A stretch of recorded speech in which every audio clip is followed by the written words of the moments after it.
69 cents. And the gas. Y'all getting any rain up your way? What way would that be? I seen you was from Dallas. What business is it of yours? Where I'm from? Friendo? I didn't mean nothing by it. Didn't mean nothing. Just passing the time. If you don't want to accept that, I don't know what else I can do for you. Will there be something else? I don't know. Will there?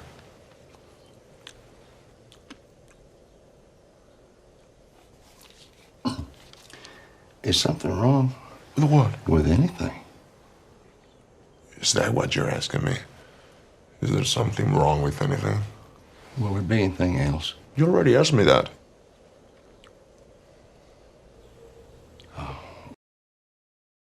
The first real conversation in No Country for Old Men isn't about violence. It's about a coin. Give me 5 minutes and we'll break it down. And welcome to Review Lens. Stick around. Anton Sugar stands in a small Texas gas station, speaking softly to a man who doesn't realize his life has already been placed on a table. There's no music, no warning, just an ordinary moment turning quietly fatal.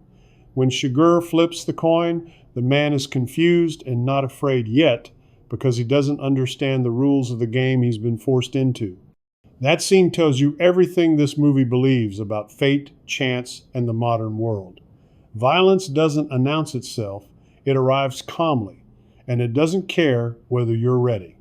When the Coen brothers released No Country for Old Men, it felt less like a thriller and more like a withdrawal, a stripping away of comfort, music, explanation, and even narrative satisfaction.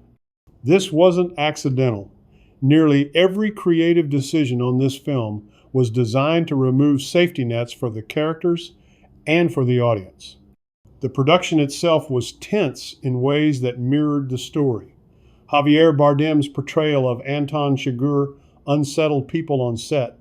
Crew members have spoken openly about how disturbing his calm presence became during filming. Bardem didn't improvise wildly or raise his voice. He did the opposite. He minimized. And that restraint made people uncomfortable, including his co-stars. Josh Brolin, still early in his leading man phase, reportedly struggled with the film's emotional detachment. His character, Llewellyn Moss, doesn't get a heroic arc. He doesn't get a lesson. He makes a decision, and the consequences pursue him without mercy. That lack of traditional payoff ran against years of Hollywood conditioning, even for the actors living inside it. Violence wasn't just a stylistic choice, it was a technical risk. Every footstep, every breath, every metallic click had to be captured cleanly. Roger Deakins' cinematography was precise to the point of obsession. Natural light dictated schedules. Shots were abandoned if conditions weren't exact. This slowed production and frustrated the crew, but the result was a visual language that felt unforced, as if the camera were simply witnessing events rather than shaping them. The technology of the time also imposed restraint. This was not a digital safety net movie.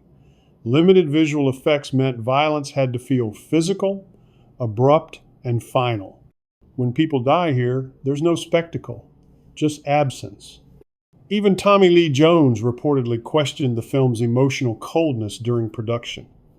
Sheriff Bell is a man arriving too late morally, culturally, spiritually, and the film refuses to reward him for his decency. That was a deliberate risk. The directors weren't interested in reassurance. They were interested in erosion. The result is a film that frustrates some viewers and haunts others. The villain doesn't get punished. The hero doesn't get closure. Evil doesn't make sense. It simply persists. Anton Chigurh isn't chaos. He's consistent. Once he decides the rules, he follows them without exception. That's what makes him terrifying. Not rage, not pleasure, just commitment. The Coens remove music because music tells you how to feel. Here, silence forces you to decide. The camera doesn't rush. It waits. And that waiting becomes pressure. This isn't a movie about stopping evil. It's about realizing it doesn't need your participation to continue. That's why No Country for Old Men endures. It doesn't explain the world. It reflects it. This isn't a movie about stopping evil. It's about realizing it doesn't need your participation to continue. That's the terror, not violence, certainty. So that's it for this one. Please subscribe and drop a comment. Do you want more great classic Western flicks like this? If so, please smash that like button and let's show YouTube how much we love the great Tommy Lee Jones.